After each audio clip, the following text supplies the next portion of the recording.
হেপিস kitchen থেকে বলছি। আজকে বানাবো গরুর বট রান্না করে কিভাবে সহজভাবে। এই তো আমি মশলাগুলো দিয়ে দিচ্ছি, হলুদের গুঁড়ো, মরিচের গুঁড়ো, ধনিয়ার গুঁড়ো, জিরার গুঁড়ো, তেজপাতা, লবঙ্গ, এলাচ, দারচিনি, পেঁয়াজ কুচি বেশি দিবেন। পেঁয়াজ কুচিটা বটের ভিতর পেঁয়াজটা বেশি দিলে ভালো লাগে।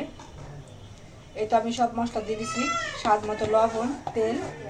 এখন আমি ভালোভাবে কষিয়ে নিব। কষাতে কষাতে পানি দিয়ে দেব। পুরো ভিডিওটা দেখবেন। আদা রসুন পেস্ট দিয়ে দিছি, এখন ভালোভাবে কষাবো। এই তো আমার গরুর বটটা কষানো হয়ে গেছে। এখন পানি দিয়ে দিব, পানি দিয়ে ঢাইকা দেব। আজকে কিন্তু বসাইছি প্রেসার কুকারে। গরুর বট রান্না হয়ে গেছে। ভালো লাগলে লাইক, কমেন্ট, সাবস্ক্রাইব করবেন।